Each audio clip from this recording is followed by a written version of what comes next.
Bonjour, je suis le docteur Frédéric Le Sachet, anesthésiste sur 2 sites, à la Pitié-Salpêtrière et dans une clinique spécialisée en orthopédie.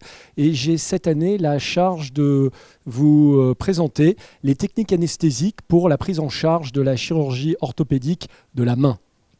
Différents blocs sont à la disposition des anesthésistes et nécessitent finalement d'être parfois utilisés chez nos patients en fonction d'indications diverses, en fonction de l'existence ou pas d'un garrot, la nécessité de voir une motricité péropératoire ou non, et la nécessité de rajouter des anesthésiques locaux de longue durée pour avoir un effet sur la douleur de façon un peu plus prolongée.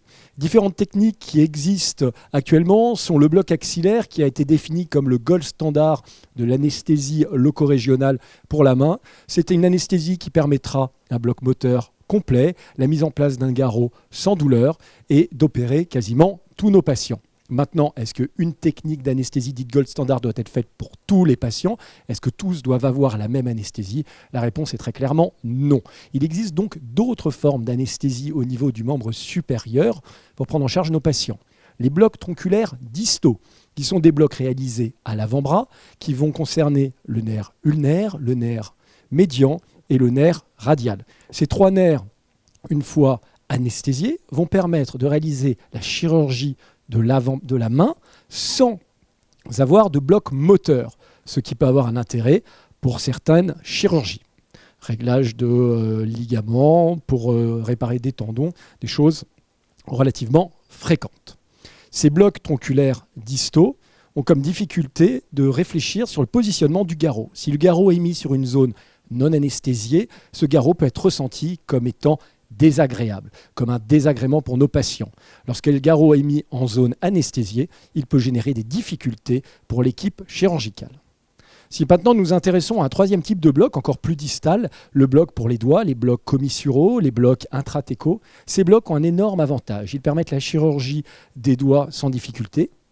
Ils permettent une motricité au niveau de ces doigts, mais surtout d'avoir des effets analgésiques extrêmement prolongés sans avoir de retentissement moteur, ce qui est extrêmement pratique pour la prise en charge des douleurs sur nos patients qui bénéficient d'arthroplastie interphalangienne ou de chirurgie parfois un peu moins douloureuse au niveau du doigt et qui ne nécessiteront donc aucun co-antalgique à prendre par voie orale après leur retour à domicile.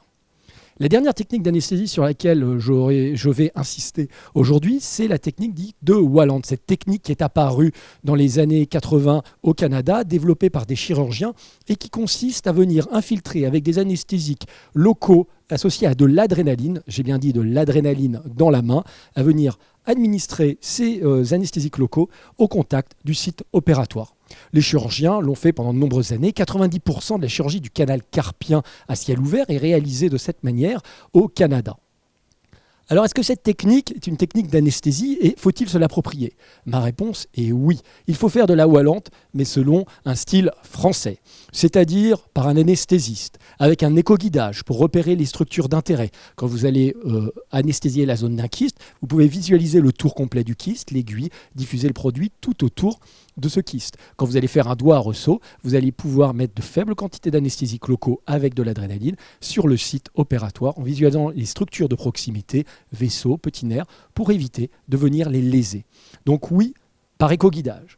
Ensuite, cette anesthésie locale avec de l'adrénaline est-elle réalisable sans danger sur les mains de nos patients? La réponse est oui. Je présenterai aujourd'hui une série de plus de 4000 cas, 2 études observationnelles prospectives qui ne mettent pas en évidence de risque ischémique chez les patients opérés par des techniques dites de Walland. Évidemment, le bon sens médical doit continuer à être réalisé avec des indications qui ne seront peut-être pas retenus chez les patients qui ont des troubles microvasculaires, chez des diabétiques avec des formes très altérées, sur des maladies de Burger, sur de la microangiopathie. Nous ne retiendrons probablement pas cette technique, d'autant plus que la chirurgie se situe en distalité au niveau du doigt. Toutes ces techniques peuvent être utilisées dans la chirurgie de la main et leurs indications, finalement, vont reposer sur différentes questions. Y a-t-il un garrot, nécessité d'un garrot? Puis-je mettre un garrot? Ai-je besoin d'assurer une analgésie de longue durée ou de courte durée? La motricité doit-elle être maintenue?